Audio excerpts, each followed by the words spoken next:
Welcome to BenKyo Study Group class number 100. Opening theory test. Do you have your foundations? So before we get started, why don't you guys let me know a few ideas that come to mind when you think of how to select big opening moves, like after the first four moves. What are some principles or systems that you can follow?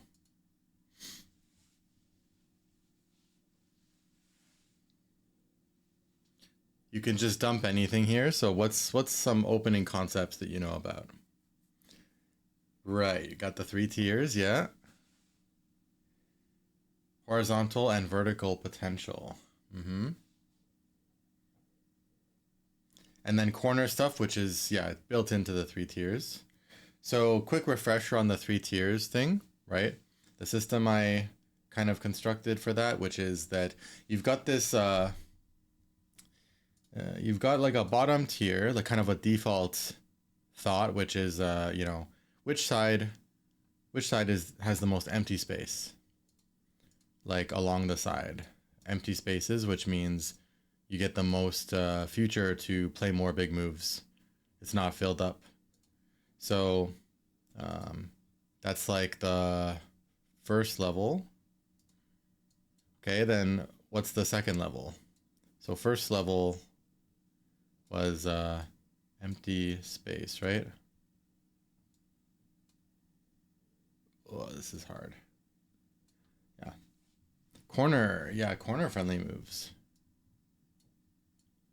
Oh my god, it's so hard to, let's try this again. Let's try this again. Let's make this blue. Okay. One, empty space. Oh god, I need to get like a better way to do this. Two, corner friendly moves. And what is the top tier?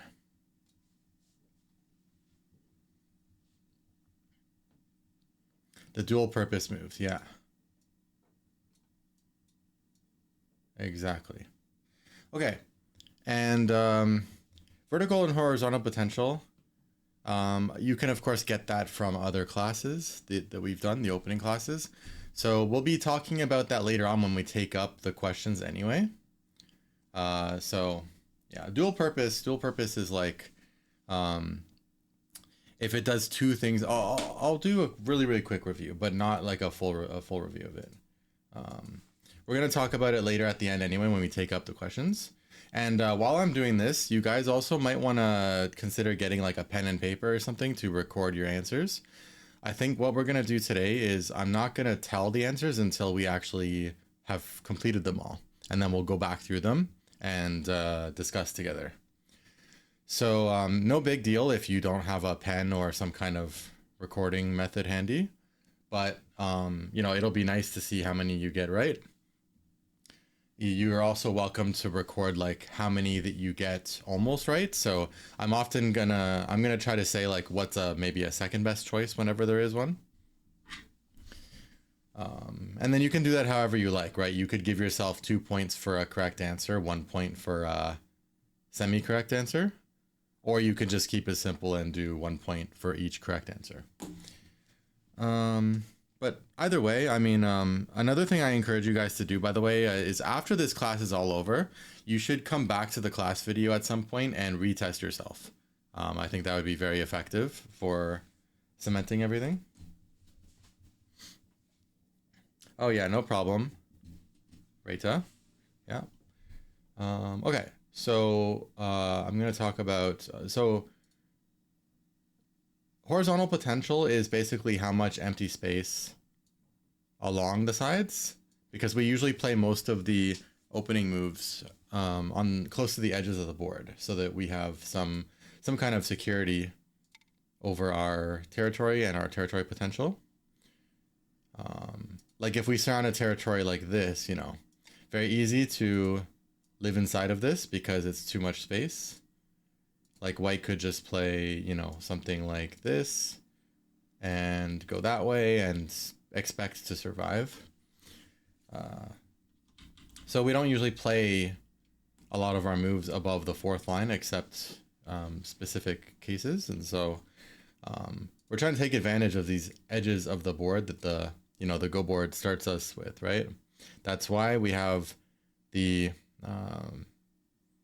principle of corner, side, center. So the corners give us two edges, which is kind of like almost like having a line of stones already there for you, helping you surround, right? And then the side gives us one line, and the center doesn't help us at all. So corner, side, center, that's also just a good general Go principle. Let's just delete this nonsense that I created. Yeah. Okay. So as for so finishing off about horizontal potential is like, for example, now this side doesn't have that much horizontal potential left because it's only this many spaces empty between the corner and the existing position. So the most horizontal potential is where, guys? Now, of course, it looks vertical if you're looking at it from like this point of view, but relative to the edge of the board, it's think of the board as like the ground, right? The earth. So like you're walking the groups on the board that make their territories, build their kind of settlements and cities, right? They walk along these edges. So yeah, it's always horizontal relative to the stones. If you think of the stones as like people. Yeah, the right side absolutely has the most horizontal potential. Yeah, because we've got one extra space with this one being the 3-4 point over here. The star point here being vacant is giving one extra space. So technically there's a little bit more potential there than this side. And vertical potential is like you see that stone, the high position, and especially if imagine white were to I'm just gonna do a contrived sequence that wouldn't actually happen this way, but imagine there's a big wall here. So now, even though this is slightly narrower than the side over here on the right, this actually may be a more valuable side, the top side, than the right side, because although the top side is a little bit narrower, it has these extra stones here, which for white would help to create more of a three-dimensional, a multi-dimensional framework in the future. Like if white has a stone somewhere here and then got chances to do some jumps, you can see that it's like, so when we enclose a corner, let's say like this, right? You create one wall, like you're surrounding your territory from this side and also from these other two sides, because the corner gives you two edges already, right? So we can say that we've surrounded, from basically three sides, or maybe even four sides in that case, right? Maybe if we put it high, it would be three sides. So this side would still be open, but basically, like when you're building towards where you have a wall, it's kind of like having a corner, like a really, really huge corner, actually, because you have these 1, 2, 3 edges, right, that help you surround. What that means is that if black tries to go into your territory, you can just try to capture it because it has nowhere to go. So that would pretty much be territory for white. So, I mean, normally you can't get territory just by jumping up like this, right? Like if we took away those other white stones. Yeah, and then we just have like this. It starts to make it harder for black to come in here, sure. But the space here is still not at all white's territory. So we're going to see more of that vertical potential stuff in some of the questions too. But basically you have horizontal potential, you have vertical potential. Vertical potential can make it so that each row or column of the horizontal potential is worth more. So even if there's less horizontal potential, each row of it might be worth more than usual. So it's like, Again, I'll put the wall back. There we go. So basically what it's like is these ones are just kind of empty area, no walls or anything. They're just kind of default value, right? So each row in this kind of default state is worth less than each of these rows, right? Because they have the enhancement of the wall over here, which is helping to build the center potential part of it, the future of it. So it's like you don't just have horizontal future, you have vertical future. Okay, that's enough about that. So let's move on to the actual quiz. We've got 20 questions, actually 21 questions to try to get through. We'll see how far we can go. All right, so get ready. Make sure that AI is turned off. And yeah, on the right side, hover menu. And let's go. We're going to try to go a little bit quickly just because we are also going to take up all the questions later too. And you can always retest yourself later on by watching the video. Okay. So this is going to be question 1, white to play. And you guys are welcome to, say your answers out loud. Doesn't really matter. It's important though that we make sure to not get influenced too easily, because yeah, the point of this is one of the ways you can benefit is before and after, right? So you take the test, then we talk about all the answers and stuff, and you get that feedback of like your thought versus what was correct and why. You get that contrast, and then you get to do a retest later. So okay.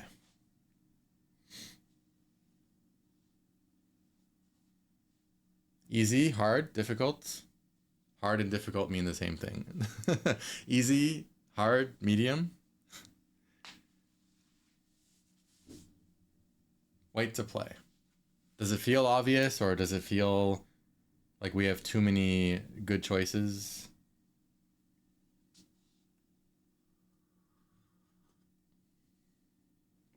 There's many good moves. There's many moves that I certainly wouldn't criticize if I were, reviewing someone's game. But there is one place that can be said, can be called maybe the most natural here. It's not a lot better than the second, third, fourth best, but it's, yeah. If we had to pick one, then I think a lot of high-level players would agree on something.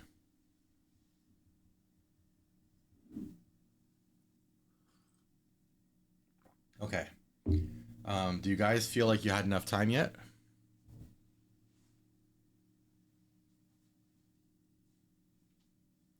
If you do have some kind of recording, like a paper, you can go ahead and write exactly which intersection that you're going to play on. Right? Don't even pick like an area. Pick an actual move. Pick a specific move.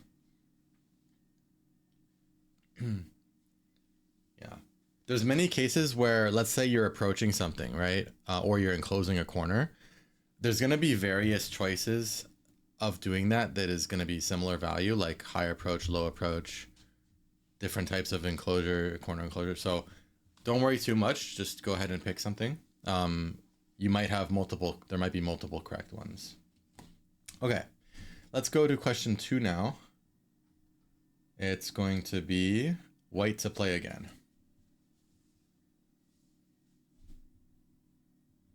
We've got a mix of, and ignore the numbers. I couldn't get rid of those, right? And some of the problems are going to have a nonsensical order of moves. So just don't worry about that. White to play. But yeah, these positions are combination of some that can be like pro level positions, and some that can be the kind of stuff I see in, game reviews and lessons and stuff that I do. So like 5Q, 10Q, 12Q, 1 dan. Just a big mix. I think it's important to have some of these positions that are not as textbook and not as pro level because in a way they can be more realistic, right? And the good chances for you guys to apply the concepts and ideas in more novel situations that actually come up.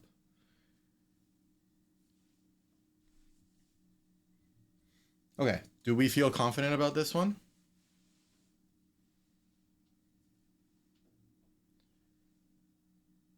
For me, there would be two. There would be one obvious move for me, but I'm expecting many of you guys to think of one other thing that I also think makes a lot of sense. It's very early in the game though, so there's a lot of moves here that are actually pretty good. It's hard to go really, really wrong right now.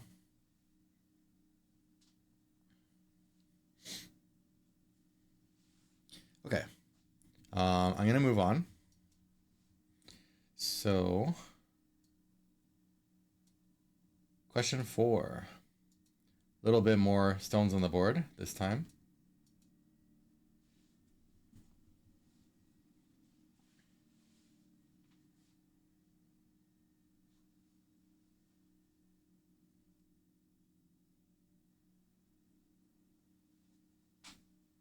I think I know what I did wrong actually this time.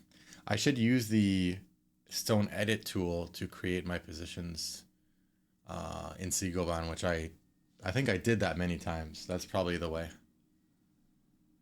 Because then it's not actually game moves. It's just yeah. This is question 4, so let's go back then. That's fine.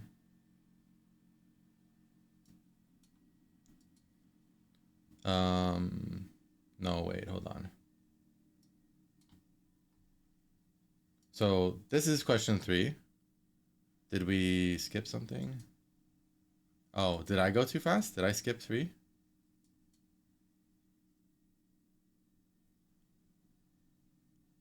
Maybe I skipped 3.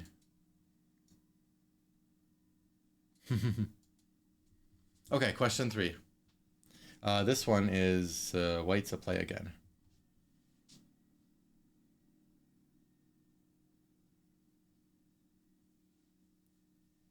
This one's difficult for a certain reason, so I wouldn't worry about it too much. Just figure out 2 or 3 moves that you like and round it down to 1 or 2 as best you can. Yeah, but you could try to use some of the logic, right, of vertical, horizontal potential, and also what I do when I actually play, which is really just imagining actual continuations. Like opening, you can kind of play it out a little bit if you have experience. Like you imagine that you extend somewhere, and then you imagine what they would do, and then what you would do, and a lot of times that kind of 1, 2, 3 is enough to figure out if you like what's going to happen.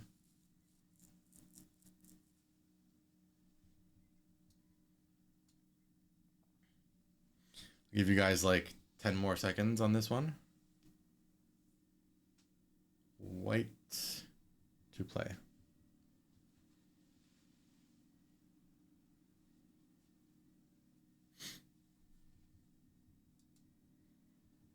Okay. Now question 4, back to this again. And it is black to play this time.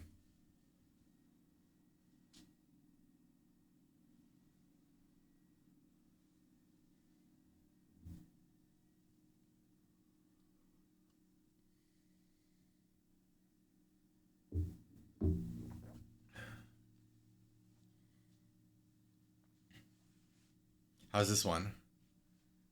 Easy, medium, hard?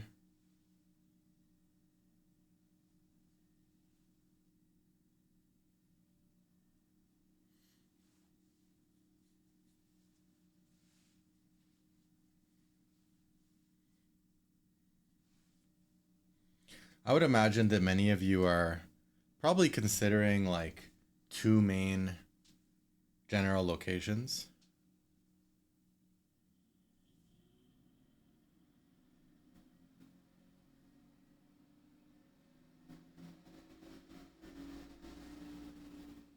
All right, 10 more seconds.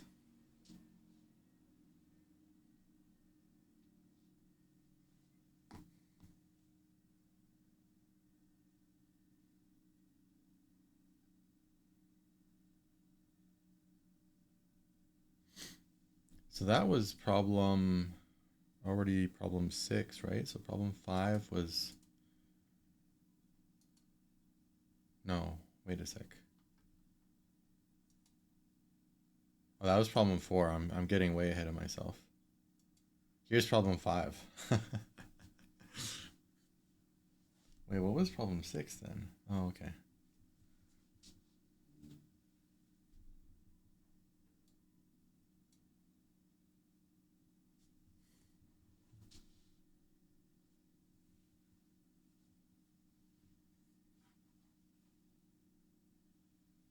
Yeah, I confuse myself because I look at the tree sometimes and I click next in the tree. I have to scroll all the way back to the top of the chat to click the next question. Yeah. Thanks for reminding me. This is white to play. Wake up, wake up, wake up. White to play.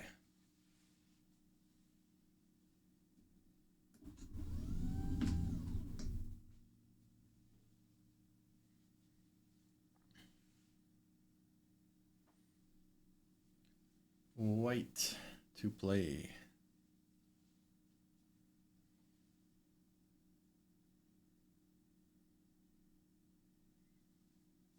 Okay, 15 more seconds.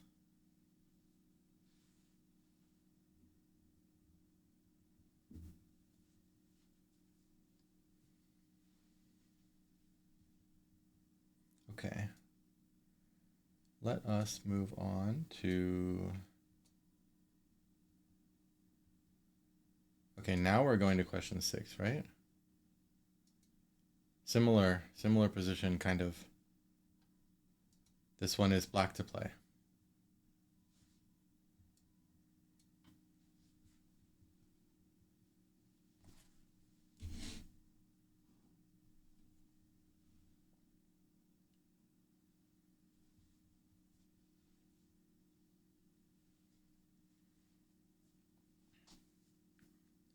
Once again, I feel like there's 2 general areas that are pretty attractive.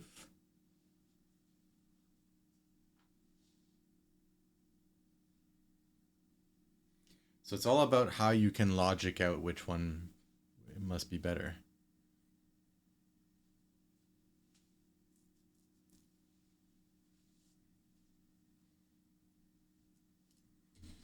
Okay, let's move on. Let's kind of speed up a bit, except for the harder ones, complicated ones. So, yeah, let's move on to question 7 now. All right, question 7, white to play.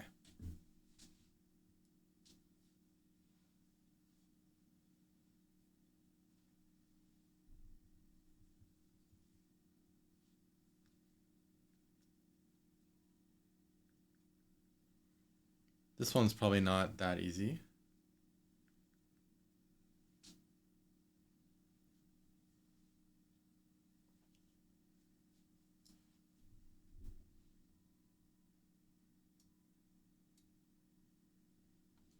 What do you guys think? Is this one like really easy? Really hard?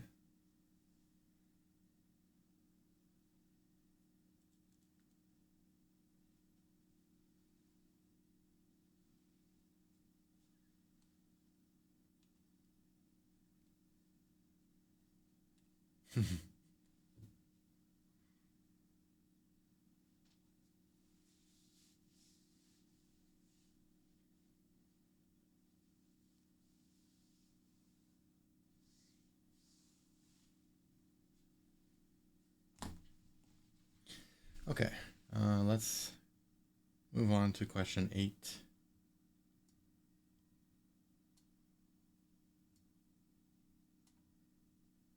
Question 8, white to play.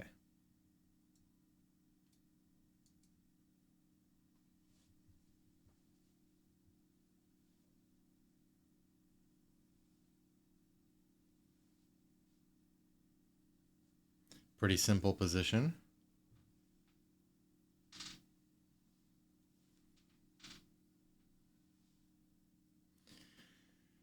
It's a board that has a lot of perfectly good moves, but there is one move that implements the opening concepts the best.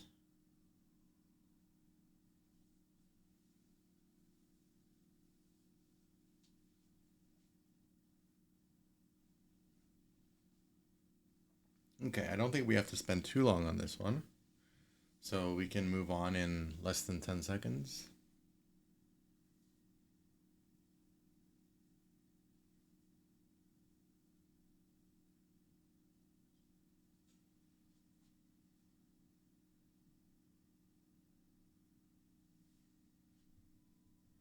Yeah, so we're just doing opening problems, and you can record them on your end. You're also welcome to just say your thoughts out loud too. Seems like today people are kind of like buckling down and taking the test really seriously. Yeah, yeah. Actually, this is the first time I think that we've had this kind of like quiet testing thing. Probably because normally we talk through each one as we go a lot more. Uh, but yeah, I mean, this is we can try this. You know, we haven't really done it this way where it's just kind of quiet and focused. But when we take them up at the end, we're gonna do a lot of talking and a lot of opening theory stuff.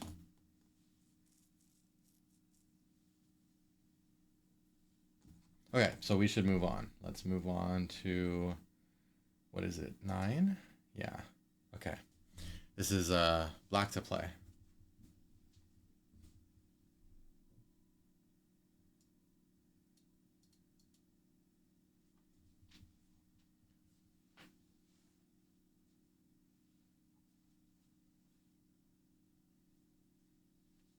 Yeah, even if you don't all have something to record your answers on, probably when we circle back, you'll remember your answer, most of them. So, and there's going to be a little bit of pause where you'll still, uh, even if you forgot what your answer was, there's going to be enough time for you to just kind of re-answer it before we say the answer, as long as you're quick. Just for yourself, anyway. But yeah, at the end, you'll all have a chance to just shout out what you thought the answers were and say why.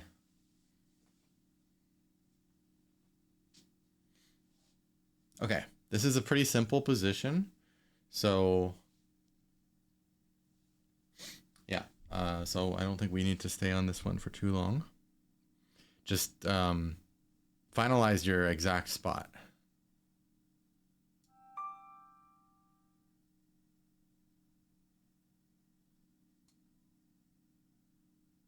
Okay, next one. This is going to be white to play. Now it's getting a little trickier.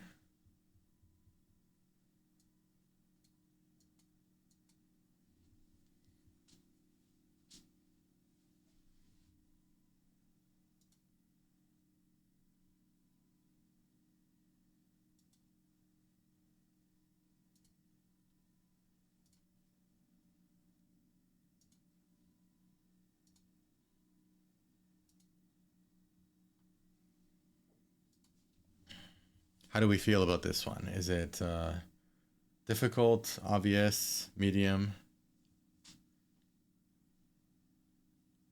This is 10, yeah.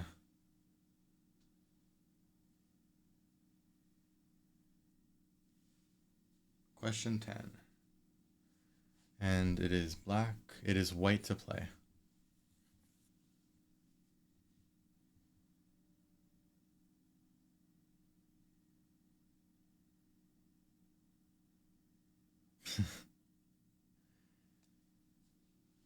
Only easy when it's not your game. Welcome to being a Go teacher, the ultimate keybitzer. Yeah. For those who don't know, kibitzing in Go is like commenting on other people's games. But usually kibitzing is when they're still playing the game. So technically, game reviews and stuff I think are not really kibitzing.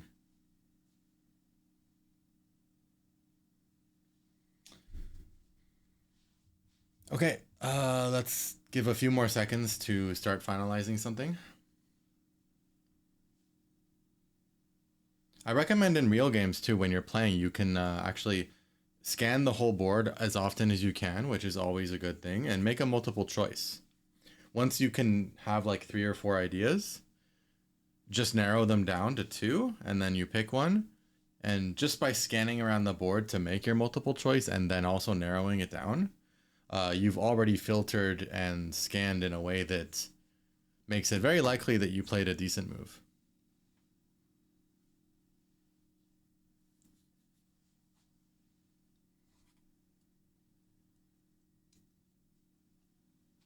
Uh-huh.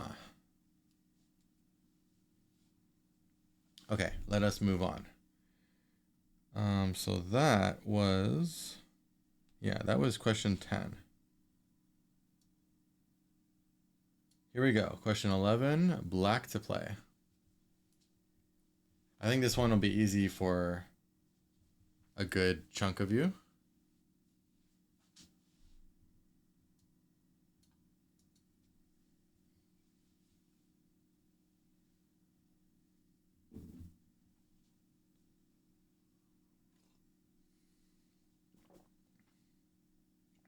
Black.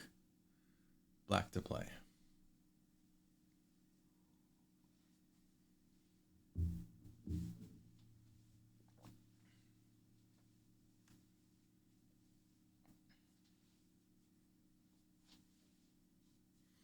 Okay. A few more seconds.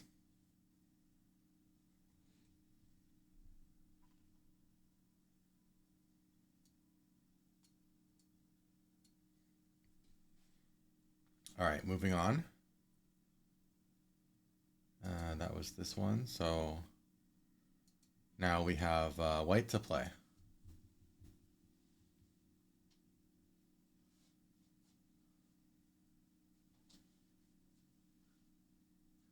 I can tell you guys that this one actually for me would be pretty quick. Like, I guess there's a few that I could point out that would be like that, but this is definitely one of those questions where anyone above a certain level or maybe above a certain opening skill level like would just get this one really quick. But same with the last one too, if you know the Joseki stuff. I mean, it's kind of Joseki, but it's also kind of direction. So the previous problem, you could also solve it just by directional sense, but it's harder. Kind of helps to know the Joseki, but it's a pretty basic Joseki.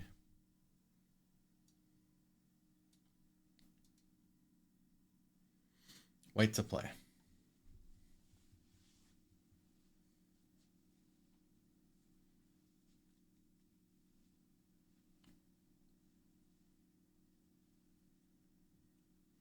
And you got to make sure that when you're coming up with your moves, you can't only think of your own point of view, like what you get or stuff like that, right? You got to think of both. You got to think of how you make your opponent feel. You got to think of how their development is going.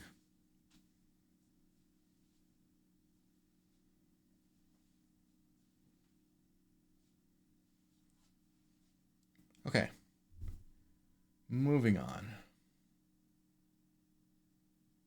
The hardest challenge for me here is remembering what problem number we're on. Yeah, now we're on this one, 13. Black to play.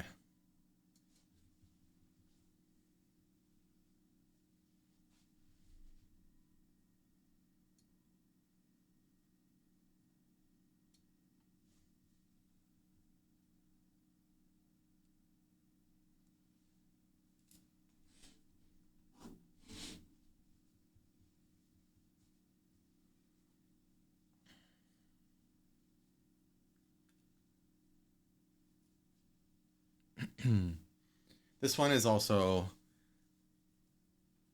as long as you understand like the particular thing, this one's pretty easy.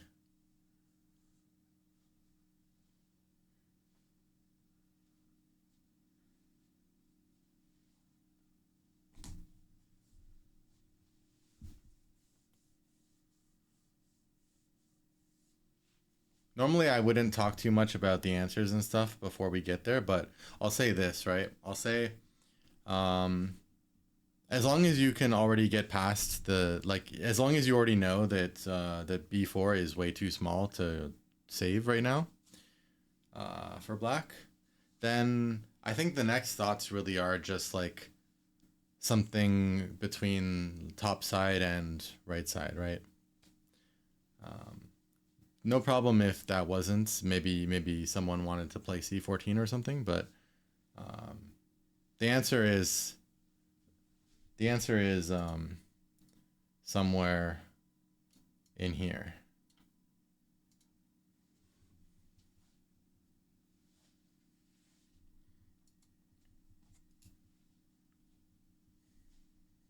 Okay. Yeah, I think the very first few problems we didn't need to spend as much time as we did. Um, but let's move on from here. Problem 14. Okay, black to play.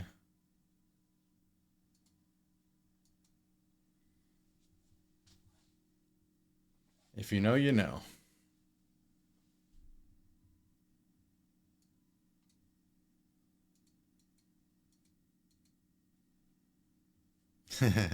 I yeah, I thought someone might be thinking that because people don't see the clamp.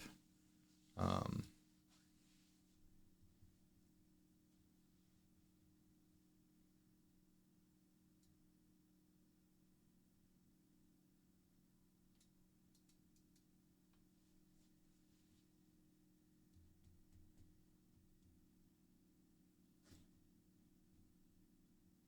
yeah, makes me wanna. I mean, there's so many students of mine and BenKyo League members that miss a lot of clamps. Just are not seeing the clamps. So clamp, clamp, clamp, clamp, clamp. You guys gotta uh, try hard to see those second line clamps.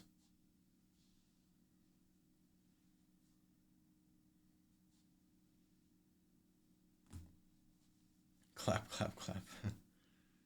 Yeah, that's what I'll do when you guys play the clamps. I'll clap, clap, clap.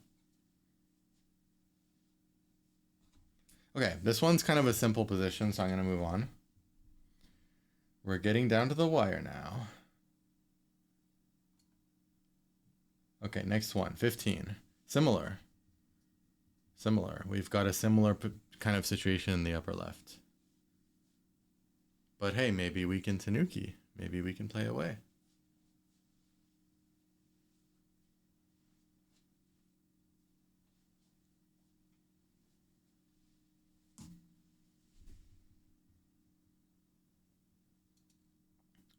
Sorry. 15, okay.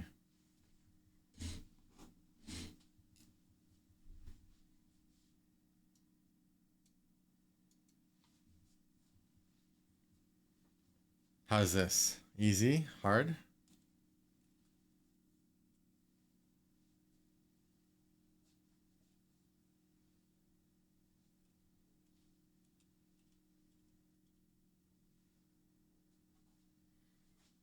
Okay, moving on. 16. White to play.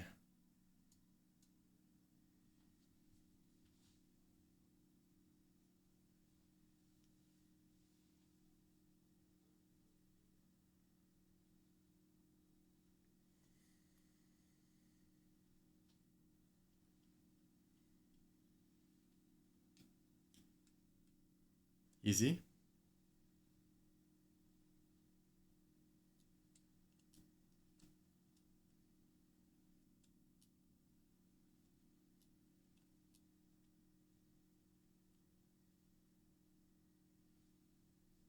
Ten more seconds.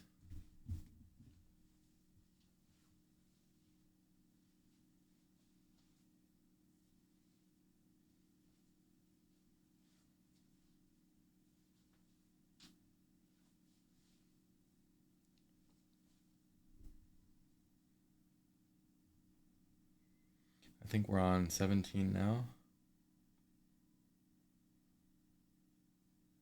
Yeah. All right, white to play.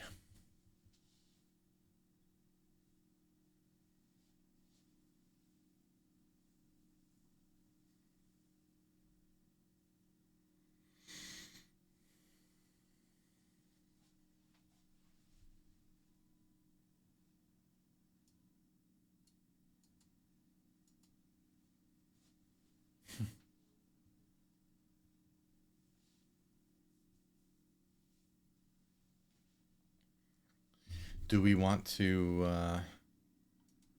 play on the slightly spacious bottom and also harming black's f3? Do we want to split up black's Moyo potential on the right side? Do we want to enter into that 3-4 point or 3-5 point corner in the upper right? Do we want to play on the vast top side, or perhaps we want to do something more technical? We want to do something to that left side black group. 10 more seconds.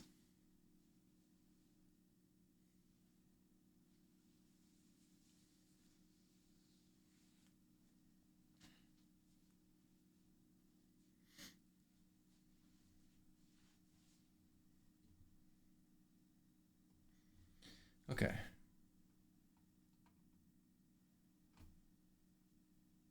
I think we're on 18 now, right? We're almost there, guys. So this is going to be white to play.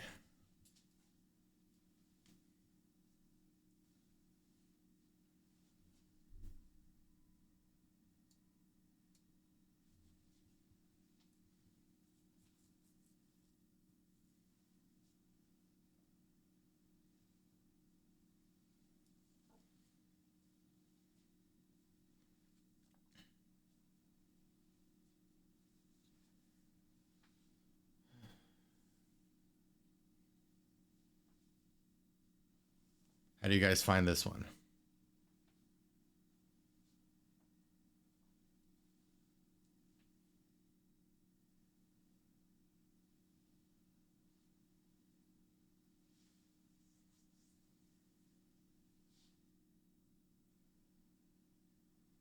I know your answer.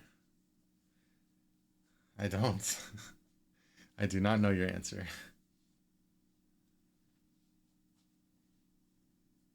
Your answer is resign.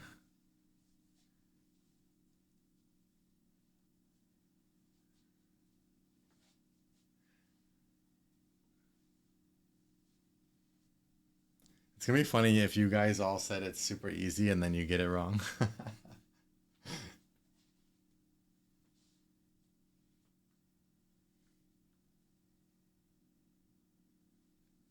See above.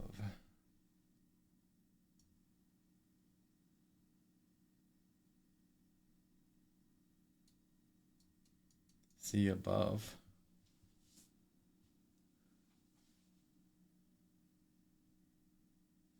Yeah. Okay. Setting up comedy for when I end up wrong. Okay. Do you guys need more time? Are you good? It's not exactly the most technical situation unless you're pondering something crazy on the left side. So I think we can move on now.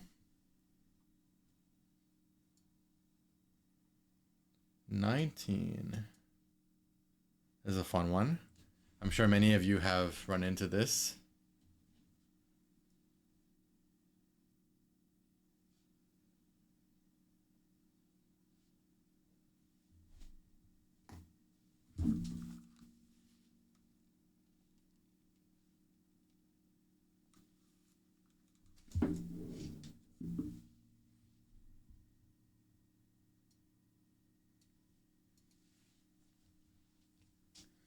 Okay. 5 more seconds.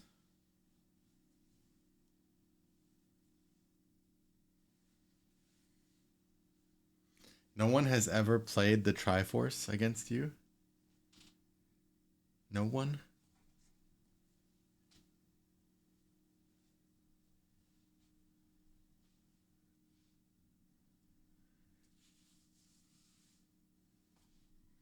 Nice. You know, I always get so surprised. I think it's like a cultural thing too, in a way. Um, like in the Go culture overseas, because I discovered over many years and interactions and videos and live streams and all the things that a lot of the like pro and very high level East Asian players who like live over there, A lot of them really didn't do much of like experimenty weird moves. Like not even like semi weird moves. Like not even like hardly even like 3 5s and 4 5s and stuff. Let alone something like this or Great Wall, Black Hole, stuff in the middle of the board, or just like being inventive. Even if the moves are on the third and fourth lines, just being super inventive. Like yeah, it's really surprising. Because I'm the opposite. I've done absolutely everything. I can't even think of, except for nonsense that's just bad. Like I can't even think of things that I didn't do. Like I've even like played around with um, let's see, like this. Like not in my current level, but you know, lots of experimenting. Like oh, does the extra solidity actually end up like good? You know, because it's like it's only one space over where it becomes a normal move. So back then I thought, oh well, it like how bad could it be just one less space? But now it's so solid that you can't have any attaching forcing moves and no invasions when it gets surrounded and stuff like that. Whereas this one, there's like shoulder hit, there's attaching here, and special things happen. So um, I don't think it was that stupid of an idea, but this certainly is a very slow move. And I would say the slowness of it, just in sheer terms of getting toward the game objective, is the main weakness of it.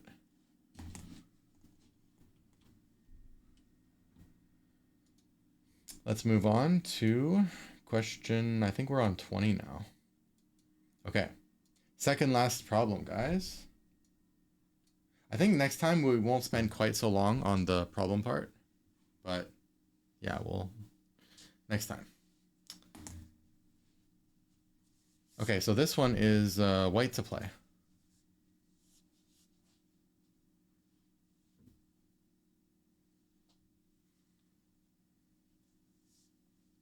Easy, hard, easy, hard.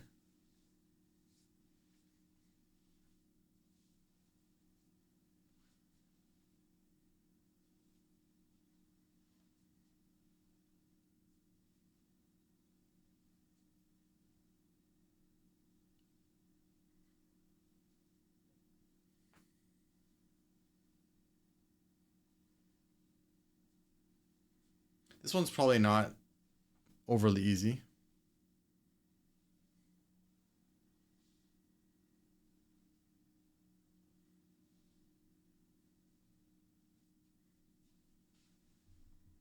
White to play.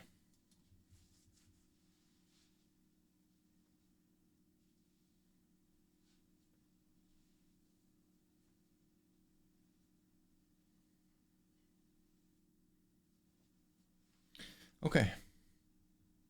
Let's move on to the final problem. This one is black to play.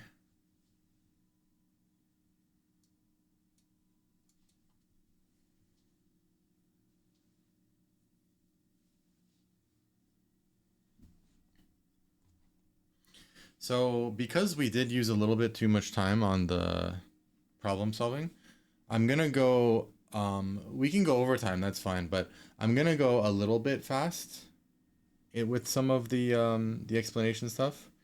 You guys can always rewatch the video, and there's also the other classes which talk about all the exact same concepts. Yeah, we'll see. We also don't necessarily have to. We could do longer chats for some problems and then faster for some, and just mix it. We can mix it. So black to play. How are you guys finding this one?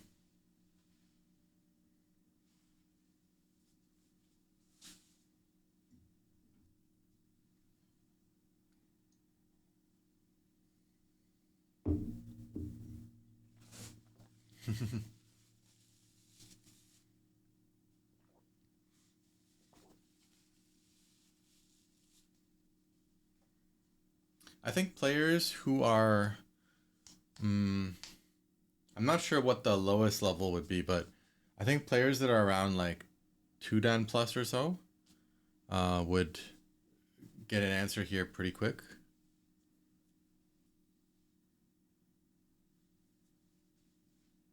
Maybe even a bit less than that, but I think it depends on the player.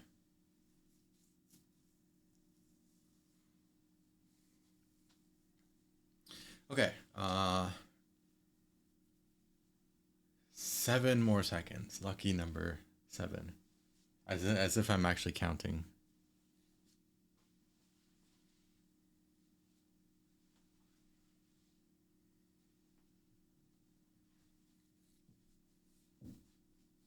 Okay.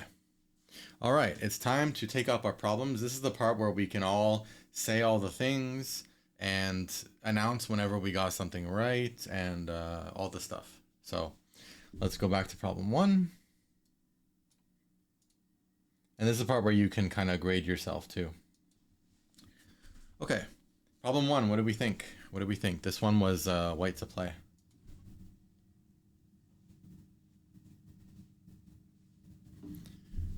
Yep, see, we have a lot of corner enclosures in this area. P16, yep. K3. K3 is a nice classic move to reduce black's potential. D10. D10 cannot be the low value. It's definitely a good... There's a lot of moves here which you won't lose much by playing, even if it's not the best one. So the best one is going to be right over here. Now here's the reason. Number 1, I mean, this one is good, for example, but it is very side-oriented. And black can, you know, get stuff here, and then which builds potential here, and then by the logic of this one, white would have to keep playing those kinds of moves. But this one is going to potentially develop here, which will then help white's own corner. And what this also does is it actually locks black onto a single dimension here too. So it's a few things. It's playing on, first of all, the one of the 2 widest sides. That's the tier 1, right? Or tier 3. I haven't really decided whether it should be going up or going down with the numbers, but you know, it's the empty space, right? Number 2 is it's playing at a 3-4 point, which is high priority.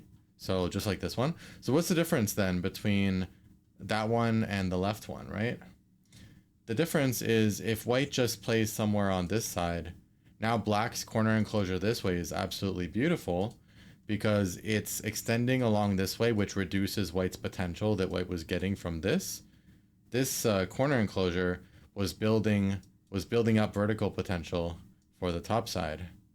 And then this black move hurts that because it shrinks down the total spaces on the top side. So this is not only a good counter to white's move, but it also creates a second dimension now for black. So black is starting to be a bit less flat. So it's a bit more interesting for white to play here. You can play P17 too. If you played that one, you can mark yourself as correct.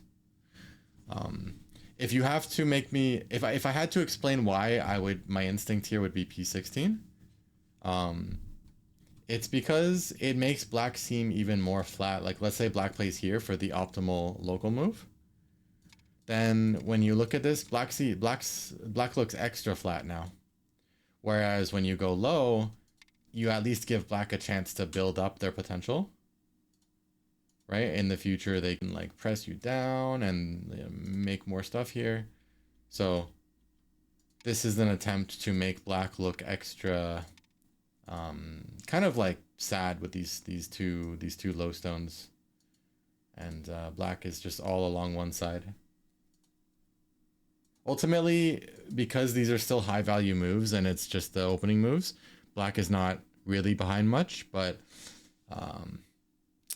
if you ask like pros, everyone would think that white looks a little nicer.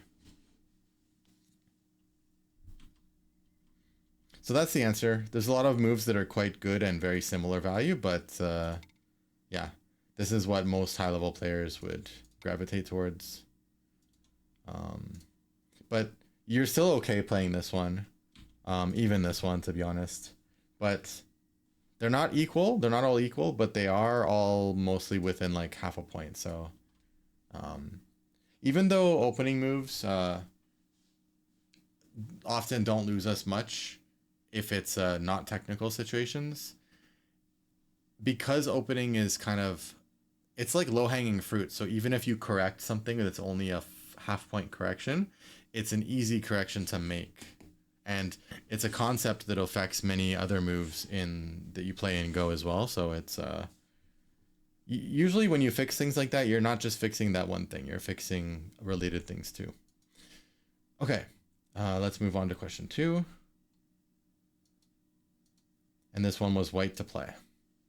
What did you guys think of this one?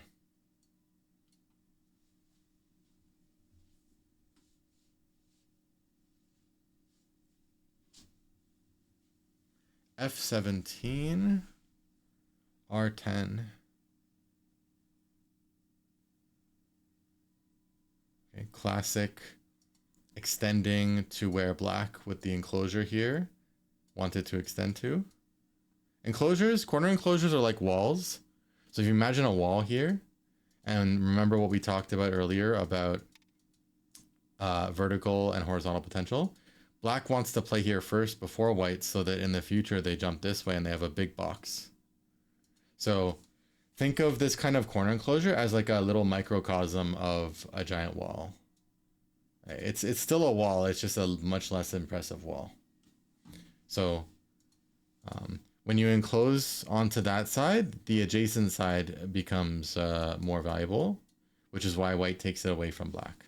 Now the correct answer is not actually there, but this is certainly the side of the board where it would certainly be our second best move. So like for problem 1, if you wanted a second best move, we can say, I mean, I think we should just call this one the best one actually. Second best move can be P17. I'm going to be strict on question 1. Question 2 though, this one.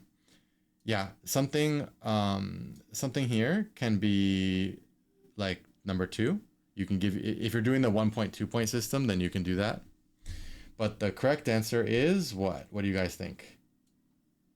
Now that I narrowed it down a little bit. It's not the right side.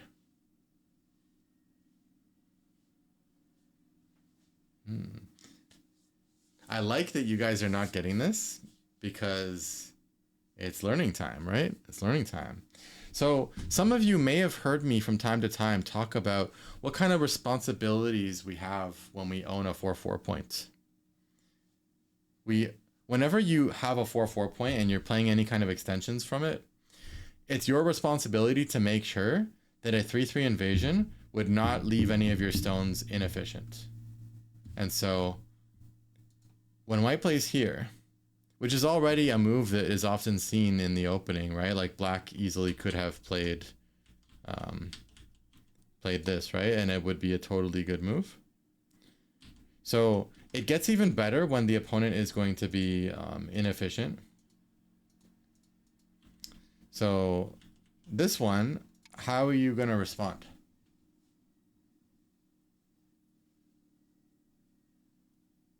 What do you guys play?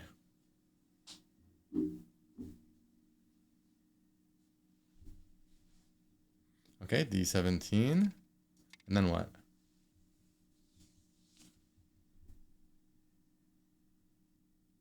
C15. Okay, Hane.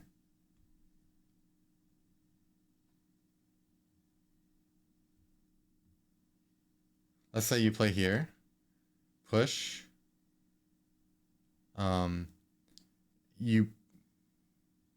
You could play here, but it's not going to kill white, and so having that weakness like that, it seems kind of like not worth it. Let's just simplify the rest of the conversation here and say that we play like this. And there's lots of ways this could go. Like black, although having shortage of liberties and such, black could Tanuki, for example, and just suffer in different ways, but like deal with it, right?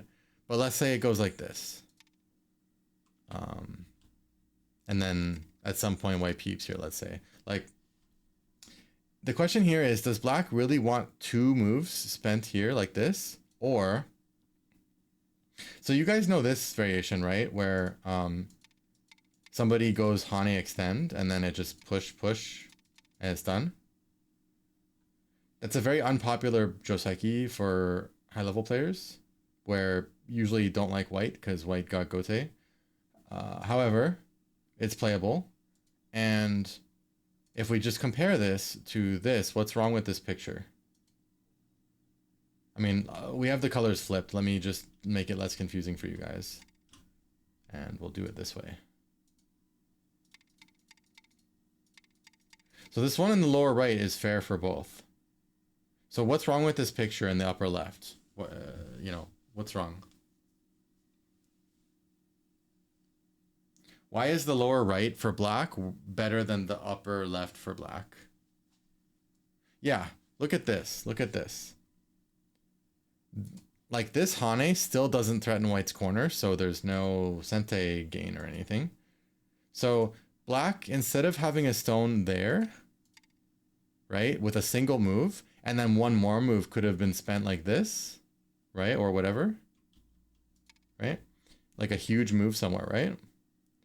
Instead, black decided, oh, I want to actually have 2 stones here. There's no territory there, but you know what? I want 2 stones here. That's kind of what it looks like, right? There's a whole extra move spent doing almost the same thing. So that's where the inefficiency comes. Yeah. And like if you block this side, then the bigger this wall gets, the more that your stone at 6 is going to be too close. So, like if it goes like this, black's not that bad, because after, if it went like this, playing this move next is not actually that bad, but it's not too attractive. But yeah, it's not the end of the world, but it's not very good. So this move in the first place is just weird. It's normal for SDK. A lot of SDK players just haven't learned about this yet, so they play like this. The worst you could do is have a move like that, and then also play like another one. So you also play like here or here or something. The worst 4-4 formation you could ever make is 2 middle ground extensions, like mid distance. This is like absolutely gross. This is like disgustingly inefficient, actually. Because when white goes here, you're like double inefficient now.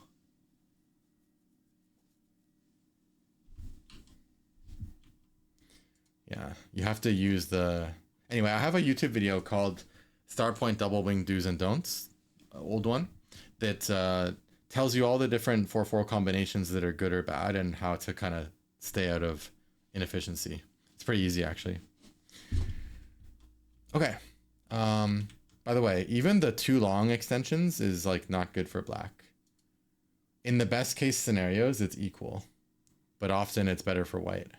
So more often we play this kind of combination, either small plus large or small plus small.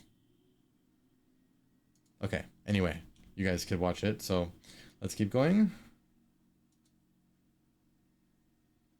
So question 3. This one was white to play. What did you guys think?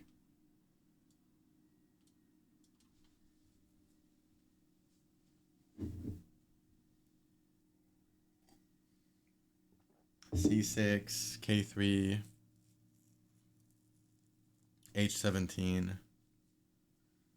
The truth is that this one actually has a lot of correct answers. This was like what do you call it? You know, like in Super Mario, where sometimes you go down one of those tubes and it's just like a bunch of free stuff, or like a mini game where you win something. Like it's you know, it's in the middle of the actual level, the chaos, but it's like a nice little breath of fresh air, a nice little recovery boost.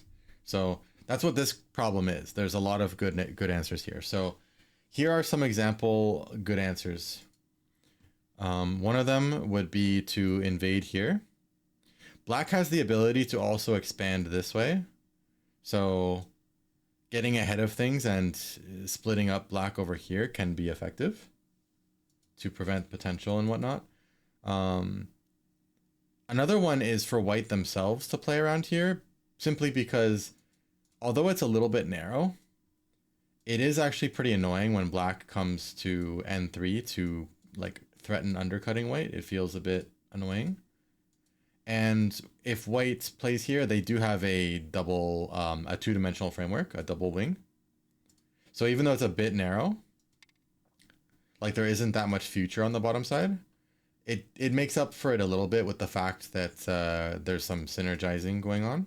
Whenever you have, like, for those of you who don't understand why one would want to space out their stones when it can be invaded so easily, well, when black invades here, white can attack it in a way where the chase or the sequence will make this part become solid. And if black invades here, then this part can become solid. Even if white just makes a wall on top of black, it means this is going to get solid. Lots of ways to make that happen. So normally you're going to keep one of these. When you have a double wing like this, you're usually going to get one of them. And that already proves to be worth it in terms of the speed, like the making the spaced out moves. So that's why a move like K3 or so has some extra value. But the top side's also very good. Yeah, black has a really annoying move around here. You could even play super, super close if you want to try to be extra, extra annoying. Or here. But H17 is the more proper one, which is safer and then aims to come here. And it is like the widest side on the board, I think, right? Or yeah, it's the widest. Plus white is high here. The high position really wants to develop onto the third line so it doesn't get undercut. So if you played a move like this somewhere here, like probably K17, but even like this one, yeah, maybe this one, but it's a bit, you know, awkward because you don't have space on the other side. I would say here, yeah, one of those. And then somewhere on this side is good too. And then somewhere around here, one of these. Yeah, then you're correct. You guys can all give yourself correct. Not so much this one. This is actually a good, this is a big spot, but it's not one of the important ones right now. And something like this wouldn't really make sense. So yeah, so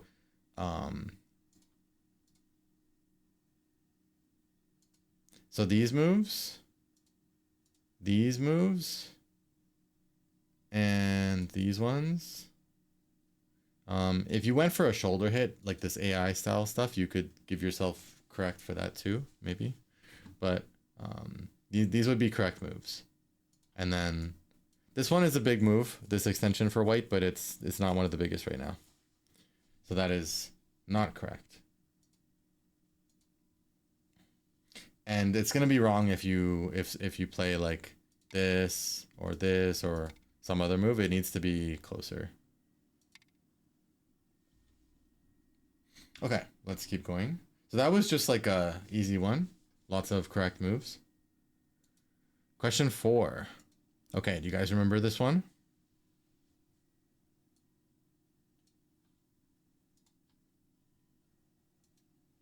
Just check something. Yeah, so the answer for this one is definitely going to be the right side. So if you played any of these, really, if you played any of these, then you're correct. If you played somewhere very close to it, then you can give yourself like the half point thing for that, the you know, number 2 answer. But yeah, right around the middle line should be the best to not give white a good extension, but also not to go after too little and give white a nice move here.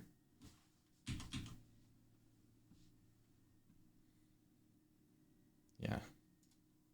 I almost would give a second one to this up here somewhere, but I think the right side's obvious because white also has a lot of build up here. So, you know, if white plays the right side, they help those stones and they make a moyo. So it should be the right side.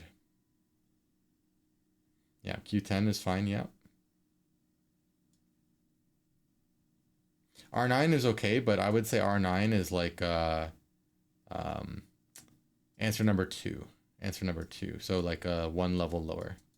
Because you're giving whites a lot of extra space. The middle line in this case is a nice sweet spot. How about this one? This one was white to play.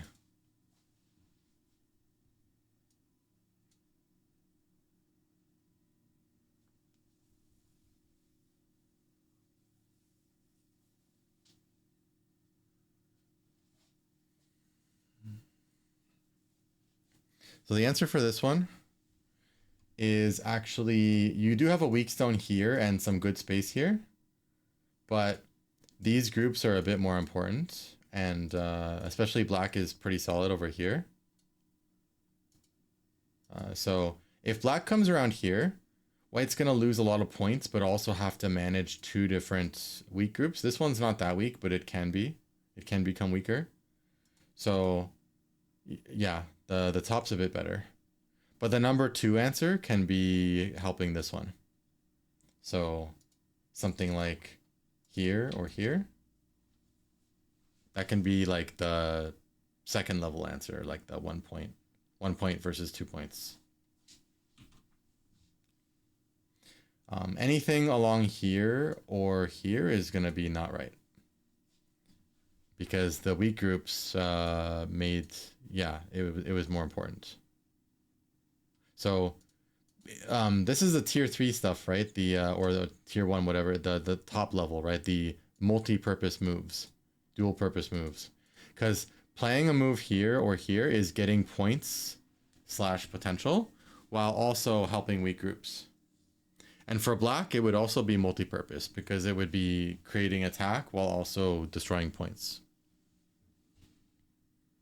Whereas the other moves, like playing stuff on the bottom or the left, is only points. It's not dual purpose.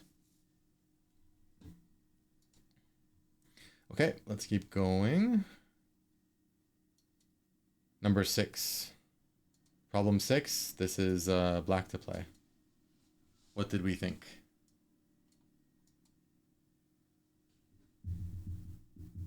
The best move for question 5. Yeah, it was playing one of these. Oh, I guess I didn't say it exactly, did I?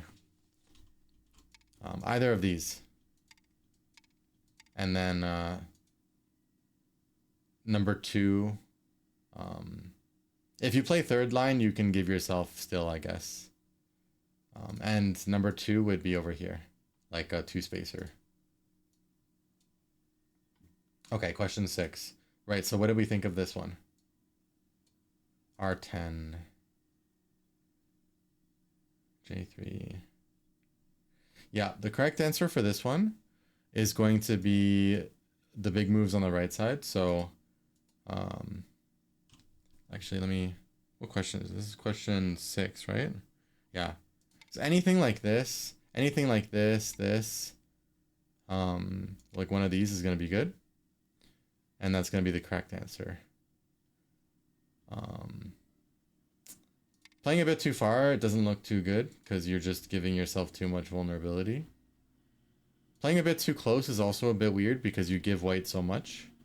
So this time I'm only going to give it to the exact middle line.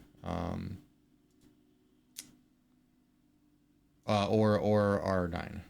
So one of these. So you can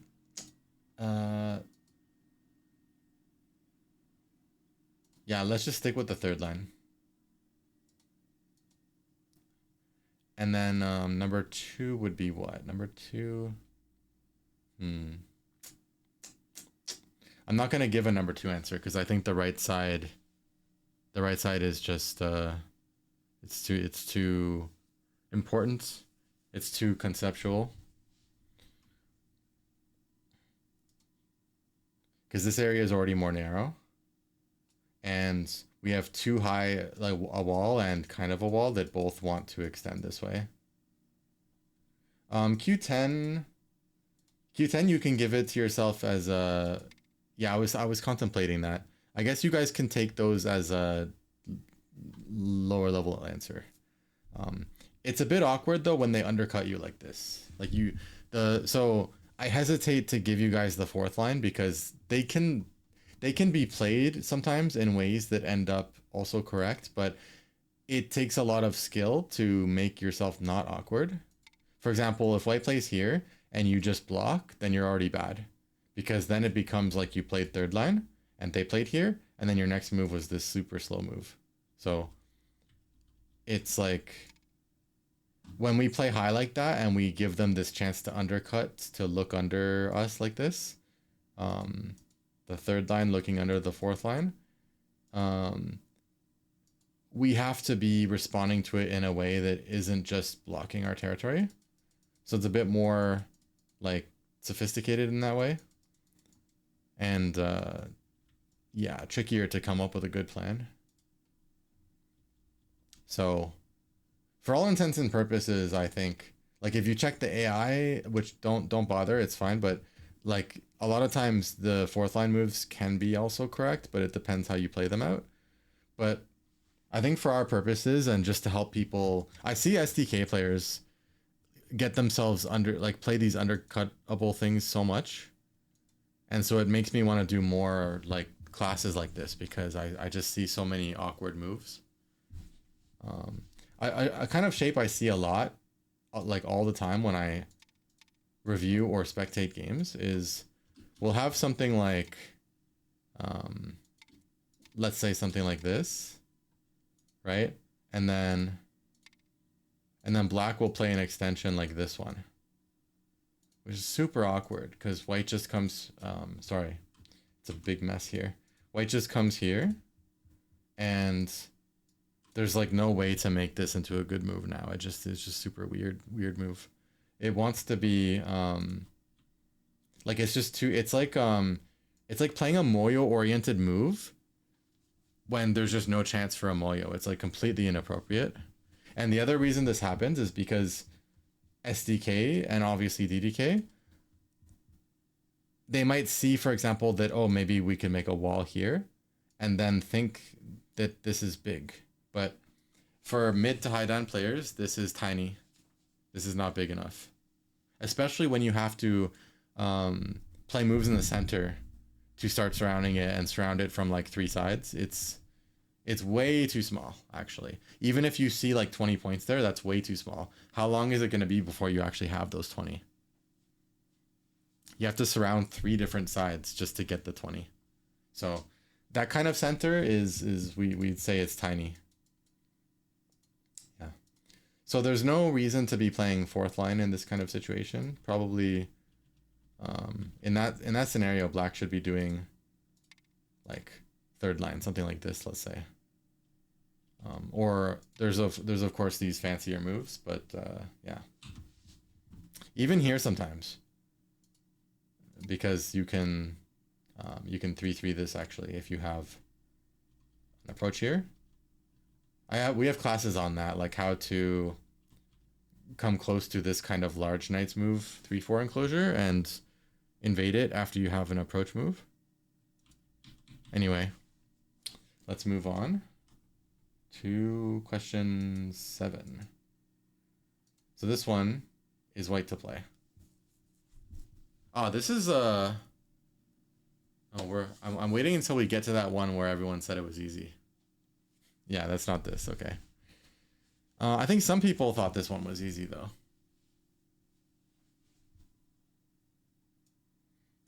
So yeah, what did you guys think for this one?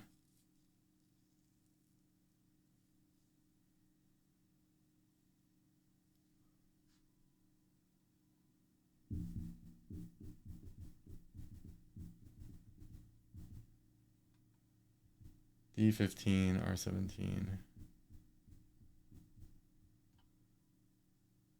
Yeah. R17 is right because it's corner friendly, and here's what makes this such a good move here. If they block like this, they've already played a low move into what could become their own potential. And so, like this area got narrower, but also because it's low, it's easier to reduce this later on when it becomes a moyo, this area. So if black blocks that side, we're not really worried about that. Like black can make some potential, but it's like if they play here, this is still vulnerable and this is still easy to invade. Very easy to live in there. And if they play like farther away, then you can certainly split this or even invade. So yeah, it's not a very scary side if you just invade. So, and even if black blocks this way, the thing is that black doesn't really want to, like, because of the orientation of this 3-4, you normally want to approach it from this side. Black would love it, right, if black could approach from this side, but the only way to do that is to do it in a way that is like locally better for white. Normally we don't do this. Yeah. So the orientation of the white corner also makes this wall not very impressive either. So yeah, it's just a good corner friendly move. There's a lot of moves that are still fine.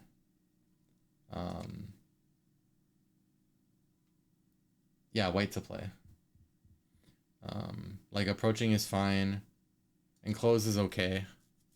But the correct move is here. But you guys can give yourself the, you know, second prize for this question if you did a corner enclosure or you did approach. Okay, let's move on. Where are we now? We're on 8. Okay, we've discussed a fair bit of concepts already, so I think we can start to speed up due to our pacing issue and just so if you remember our talks about vertical potential, so this wall here, especially, it has chances to get bigger too. This wall actually enhances the value of these rows of territory. So, and I think not a single one of those lines was on the line. Anyway, so even though the top side is actually narrow compared to the other sides, it has really good kind of like amplification of the value of each one because of this wall. So it's very common for white to go here next. And then white can play like this, or white can play just like that. It's even possible to tanuki. Like let's say for example going here. Because let's say black kicks and tries to fight, like kick and pincer, but white has some support back here for this fighting. So it's not very scary for white. White just loses points, but it wasn't white's points anyway. So lots of options there. And yeah, well, white also could just play like this. And then this push is still big actually, because it does shrink. It's a border between two potentials in this case. So this push is valid. Black also could play something like this, and white might even also in turn just play the same move. Or maybe white is going to play inside like this, maybe. So it's a game. Anyway, let's keep going. Yeah, this one would be the top pick. But if you played a 3-3 invasion here or here, then those are also good. So we'll give it the second prize. Okay, let us keep going. Yeah. If there's anything you have a question about still after the class, you're welcome to. We can keep discussing this in the study group channel together, and you can ping me at BenKyo Baduk to ask questions too. Because we definitely used a little bit too much time earlier. Okay. Yeah, pacing is one of those things that I'm pretty bad at. I'm still working on that. So this is black to play. What do you guys think?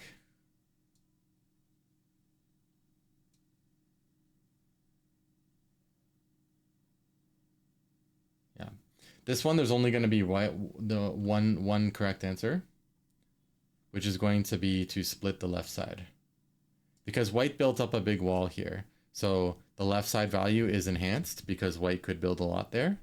So it makes a lot of sense. White's actually bad because white played out this Joseki and Gote when they don't have a thing here yet. So it's not good for white. So I would play here, but if you put it there, then I'll also give it to you. I don't want to be too strict. But I'm not going to give it for anything else. Like the fourth line moves, if you played fourth line, you give yourself like the second prize, I guess. But third line is a lot easier to settle. If you played anywhere else on the board, if you played 3-3 down here, the problem with c6 is you give your opponent a really good pincer. Like now they're going to use that as a chance to build this. And like black's natural next move is usually to go here, and then you think you played on the left side, but really you didn't because you gave white the left side.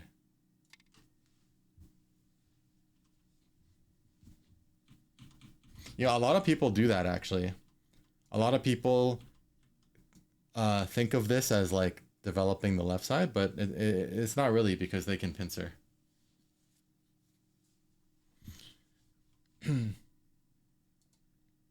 Yeah, so I think that because we already got the corner, we might as well just try to make white's wall low value. Okay, moving on to, I think, question 10. Give me a second, actually.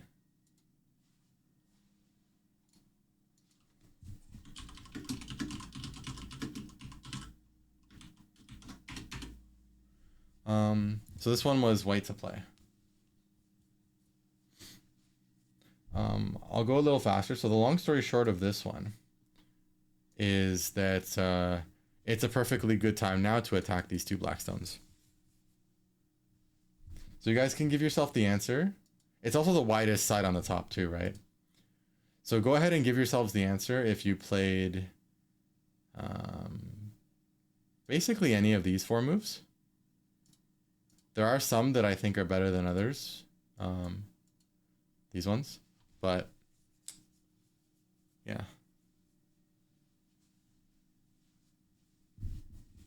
Any of those four, go ahead and take the points. Or the 2 points, whatever you're doing. And that's it. I'm not gonna give any, well, white's push here is kind of more powerful than usual because of black not adding anything yet. But yeah, this is the answer I want to see. Okay, the next one.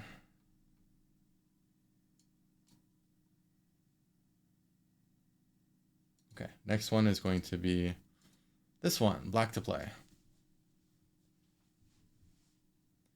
So the rule of when to block like this and get this kind of wall thing. Of course, we have the modern Joseki like this, but never mind the details there.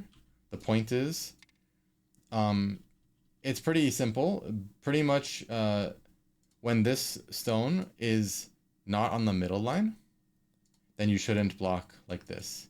So this one's going to be too far, and anything closer is going to be too close, efficiency-wise. And so you should, if it's a simple rule you guys can follow.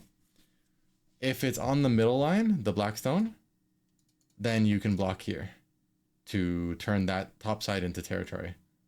If it isn't, in all other cases, you cut here. Easy peasy. And you play out this Joseki, something like this or like this. And then black moves on probably to something like this. But lots of options. So the answer for this one is to cut. Cut. Okay, next problem. Problem 12. What did you guys get for this one? White to play. This is one of the ones that I said was easy, I mean, instant for myself. Like if I was seeing this one.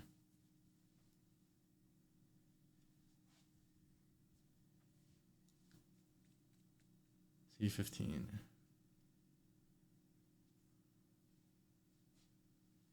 Yeah, C15, that reminds me of Buzz's answer from one of the first ones. That's a move that is definitely going to be good, but not the best, because we miss out on a chance to force black onto all one side. And then again, if they play like this, then it's really flat. Yeah, this would be a white that a lot of people would like compared to black. Because now it feels like this Blackstone wants to be somewhere else. No high level player would want to put their stone here now. It's like deliberately playing onto the narrow and flat side. It doesn't make sense. So it's super early to already have a stone that we wish was somewhere else, right? So it kind of proves it all by itself. Black should be wanting to play one of these.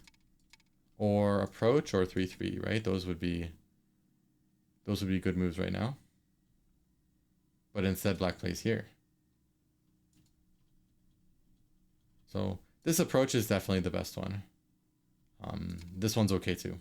If you played one of those, you get the answer. In this particular case,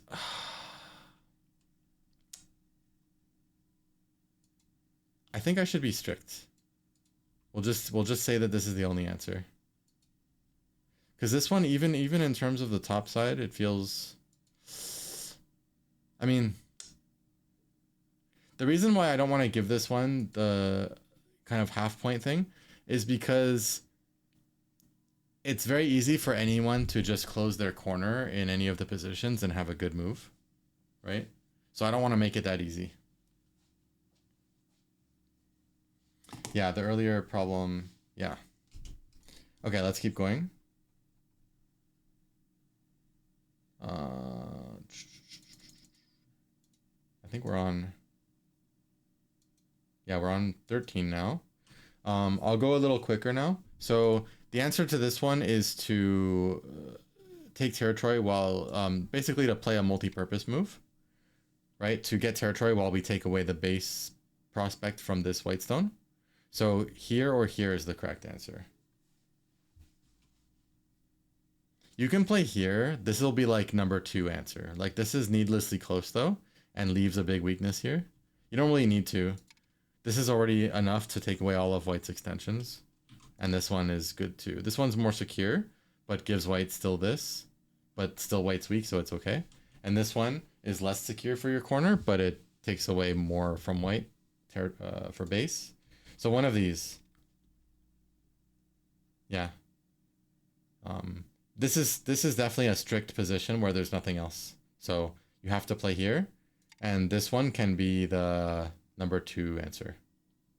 Like the lower answer. Next up, we've got problem 14. So I explained earlier, right?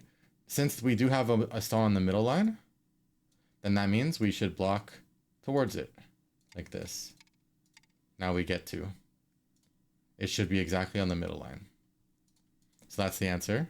We should not cut, but block for this one. Problem 15. Again, similar question. This one is not on the middle line, right? So therefore we should cut. Cut. And then probably we go here. This is also a really big move now. because that stone is very awkward for the 4/4. So white very soon white wants to 3/3 here. But we do have a wall here, so we probably want to extend this way. But those are like, yeah, hot places. This is not really a hot place. Okay. Problem 15. No. 16. Okay, what did you guys get for this one?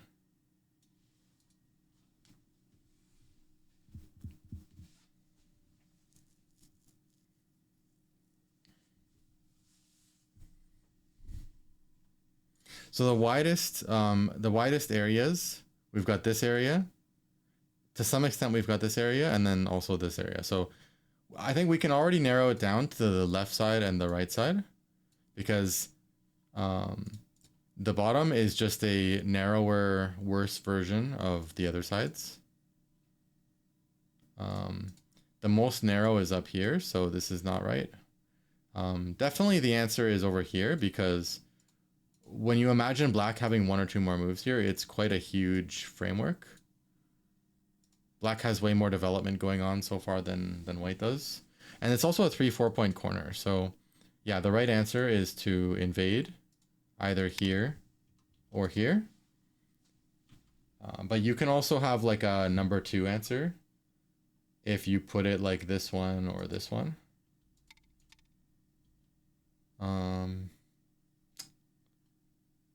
That's kind of about it though. Yeah, the other, I think we have to be strict here. We should play at the corner. Because this is not only a 3-5 corner, like an invadable corner. Actually, the 3-5 corner, invading it, is even higher priority than approaching or enclosing a 3-4 corner. Because this is a move that doesn't even take the corner. So it's as if that we have an unplayed corner, basically. So it's even higher value. AI approved logic. That's it. Yeah, so you have to, so here or here is the top answer. Here or here is the second level answer. Okay, let's keep going. Now we're on problem 16, I believe. No, we're on problem 17. Okay, cool. So this one was white to play. This one's pretty much the same as the other one in that you should play at the corner. So somewhere here or here, once again. Even though black can press like this, it's still very important to value this corner. But what I'll give to you guys as a second level answer is one of two things. Either somewhere like this, one of these, some kind of split, or this annoying move over here. You guys can take those as second level answers.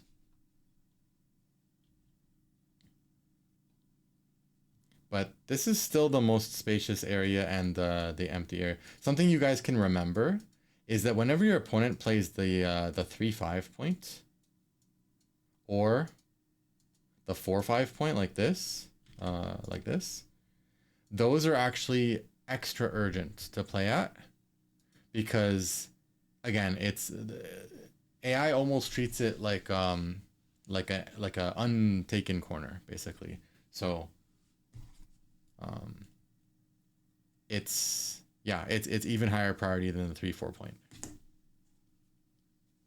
I mean, AI shmai, right? But I think this has always been true. Like people have been quickly invading these things for a long time already. So yeah. Okay. Let's go to. We're on like what, 19 or something now? 18. Okay, 18. Yeah, 18. Okay. You guys said this one was easy, so tell me, prove it.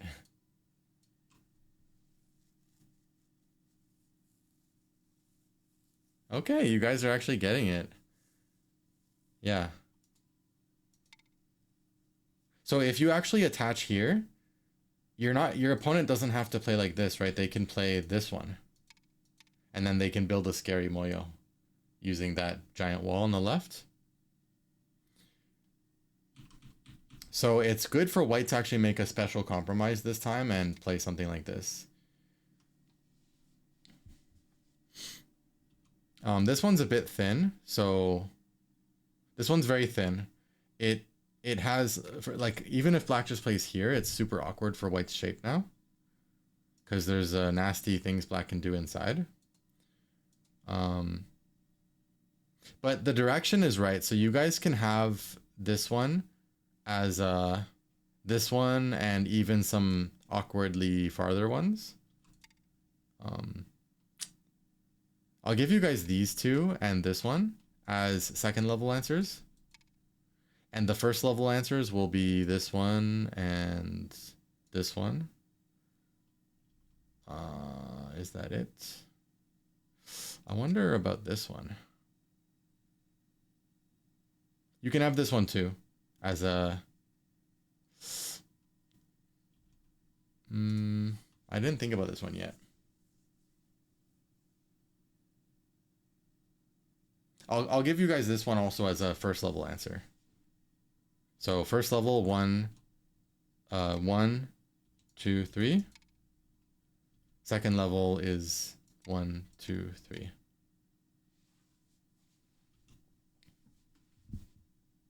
So in the point system, it would be like 2 points, 2 points, 2 points, 1 point, 1 point, 1 point.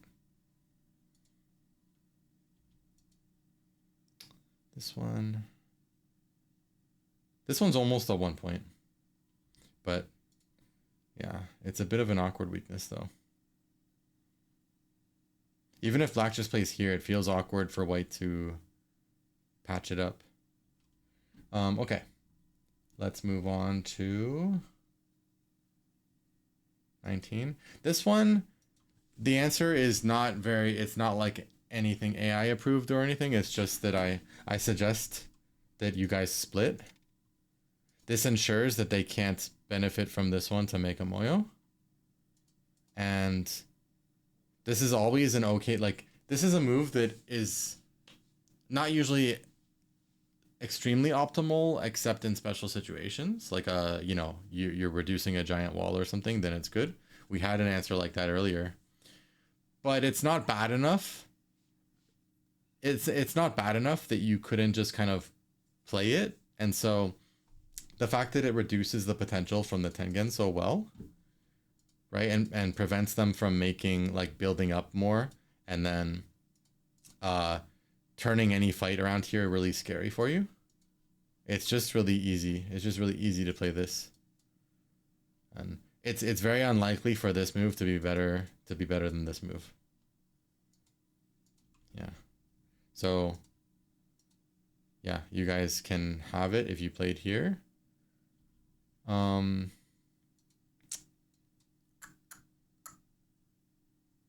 The question is, should I give a second level answer? Let me check Mr. AI for a second. Yeah. Okay, if you played any kind of splitting or corner approaching or enclosures in this direction, right? Or side moves. If you played any of those things, then you can have the half point, the you know, second level answer.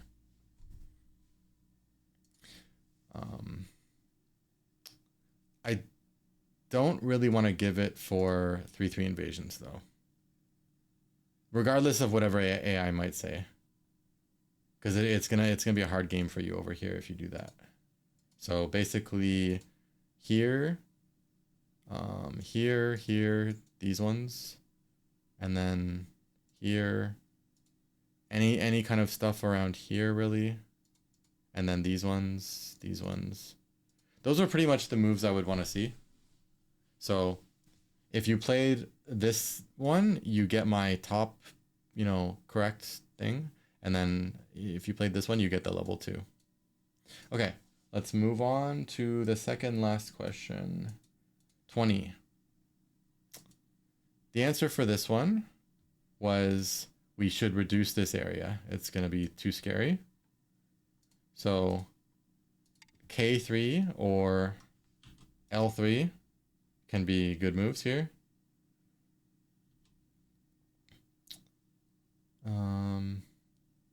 If you played high, then I'll give it to you as well. Like right here. Specifically right here, though. K4, K3, L3. You can have the point. If you played...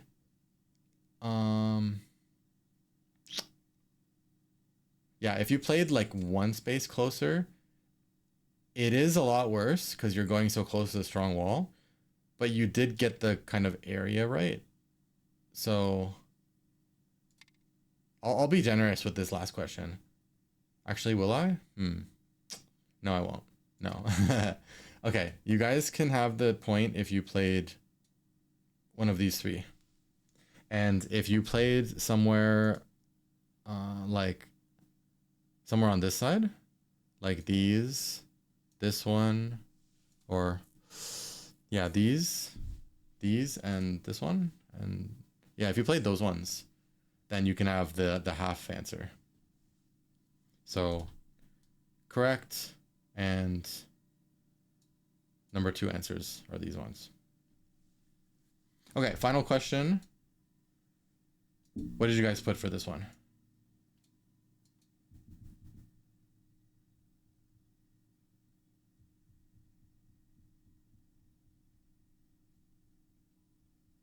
M3, M3. Looks like we've got some good instincts. O3 is definitely too close to the white stone. You're gonna just get damaged. And then helping that stone is gonna, like, the corner is also suffering at the same time. So reverse shoulder hit, armpit hit thing is usually not good. But the top answer is this. Yeah, because this one even has the benefit of a connection under at A if white doesn't do anything about that. But if you played M3, I'll give it to you guys as well. Let me check. What's the AI opinion for... Yeah, that's fine. That's fine. If you played this one, or this one, or... let me think. Yeah, even a little bit farther, I guess. Even a little bit farther. I would give top answers for maybe these three. Anything more, and it's like, not only are you going too close to the wall soon, but you're also giving white a lot of luxurious amounts of space. I mean, you could play this one if you really know what you're doing, where, like, let's say they go here, then you're gonna do this. Because you know that, like, if they Hane, that you could do that one and white gets kind of wrecked. And if they do this one, then you can still help your buddy like this. So this one is like if you really know what you're doing. But if you're just going to play like this, right? I think that's way too nice to white. That's like really, really comfortable for white. So you can be honest with yourself, right? If that was not, if your intention was, you know, was not something like this, then K3 is wrong. So yeah, this would be the top answer. You do not get the point if you did this, because that's not being adaptable enough. It's not respecting white's giant potential enough. You have to adapt to the situation here with the move like this or this. I don't know if there is really a second level answer here. Okay, I'll give second level if you played anything that's a bit different, which is like here, here, here, here, here. So if you played square, you get second level, and if you played triangle, you get the top answer. How's that? Okay, that was it. I do have to go. But I would love to hear from you guys in the study group channel, like how well you did, how many did you get correct, or how many points did you get, stuff like that. And of course, if you guys have any other questions, yeah, because I think discussion in the study group channel is always great. And, you know, don't be afraid to dispute things too, right? There are a few questions in there that, that you could potentially argue against one or two of the like things I said was wrong, as long as you have the right way of backing it up, right? But most of my answers in these questions were AI verified and me verified, and like even though I'm usually pretty confident in a lot of them, I still, whenever I have time to, I usually check with AI anyway, just to make sure I fact check myself, and um, for my own curiosity too, to see like what the AI says these days about certain things, right? But um, but some of it's also, there's a little bit of it that's like I also just want you guys playing in a certain way because I know it's gonna be easier for yourself. So yeah. So if you guys like this, we'll do it again, but I think we better just make sure that more time is left for discussing together compared to just quietly answering, right? We'll figure it out. Certainly we can go faster. Another way could be that I give you guys, yeah, fewer questions as well. I think 21 questions was a bit too much. I could also give you guys some questions ahead of time. That might work too. And then we just spend the whole class discussing them together. It could be like I give you guys like 5 or 10 ahead of time, and then another 5 or 10 that I spring up on you on the fly, with a total of 15 maybe. Maybe that would work. That would save time because that would be 5 less, 6 less, but it would also be making 5 or 10 of them go faster as well because you guys already did it, right? So, but then I would still get a chance to spring like 5 or 10, maybe like, yeah, like 5 or 10 fresh ones on you guys, or maybe like 8 or something. We'll figure it out. Okay, I'll see you guys in the study group, and I'll upload the video ASAP so that you guys could, check again. I'm busy for a bit, but it'll be within the next few hours. Okay, see you guys later. Bye-bye.